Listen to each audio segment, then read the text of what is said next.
Great. Thank you, Mr. Chairman. Thank you so much for organizing this hearing because it really gives us an opportunity to contrast all of the hard work that Democrats have put in to lower costs for families, put money back into their pocketbooks, and contrast it with the looming far-right Project 2025 that would make life much more expensive for our neighbors. And I know we've been focused a lot on energy, but there was a report that came out just yesterday from the Treasury Department focused on healthcare cost. And because in the Energy and Commerce Committee over a decade ago, we hammered out the Affordable Care Act, that report said that over 50 million Americans have gone shopping in the healthcare marketplace to find an affordable healthcare plan over time. That's about 1 out of 7 Americans that have taken advantage, but this really hits home for me representing the state of Florida because about one out of every 3 Floridians have taken advantage of the Affordable Care Act. The entrepreneurs that don't have a health plan by a big employer, the folks who have fallen through the gaps, that over 6.7 million Floridians just over the past 10 years have gone shopping and found an affordable plan. That reflects the fact that more people in America have health coverage today than ever before. That's something we can be proud of. They have peace of mind that if they're diagnosed with something serious or something minor, they're not going to be destitute in their lifetimes.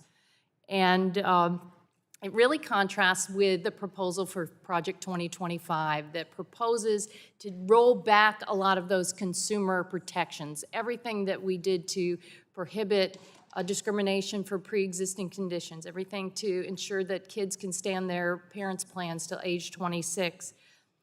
And then the Inflation Reduction Act helped make those plans less expensive for families. Because of our work through the Inflation Reduction Act, people are saving about $800 per year on their health coverage. And we're not going to go back. We're not going to allow folks to bring this devious Project 2025 and make life more expensive for them. It's been the IRA that has capped the price of insulin at $35 per month for our neighbors on Medicare. Finally, Medicare has the ability to negotiate drug prices, something that we have focused on for years and something that, I don't care if you're a Republican, Democrat, Independent, you've been crying out for relief on high drug costs. And now through the Biden-Harris administration, they have negotiated lower prices.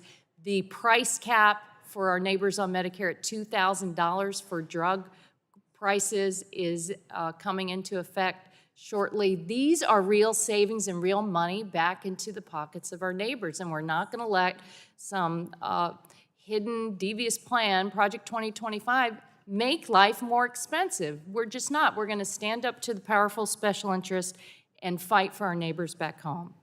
It's also been the Inflation Reduction Act that has made electric bills more affordable.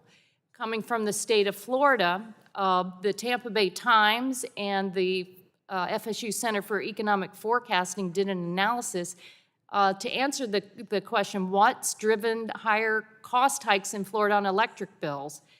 We used to be 13th in the nation, now the 4th highest cost, and they determine it's the over-reliance on gas. You would think in Florida, the Sunshine State, we would power our lives through the free and abundant energy of the sun. 75% of our electricity generation comes from gas because the electric utilities have a sweetheart deal on all of this.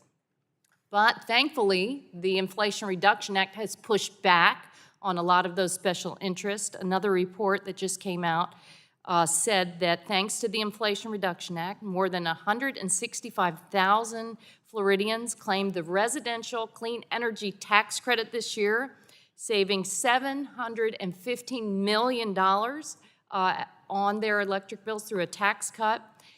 Plus, more than 154,000 Floridians claimed the energy efficiency home improvement credit for up to $3,200 for installing more energy efficient windows, insulation, heat pumps, and they have saved over $131 million. But beware, because Project 2025 proposes to roll back those savings really rip the carpet out from under our neighbors. We're not going to let it happen. People need these savings. They need these monies. We have to reduce pollution. I really appreciate you all calling this hearing so that we can point out the contrast between what Democrats have done to lower bills and lower costs and what Project 2025 would do to their pocketbooks. Thank you. I yield back.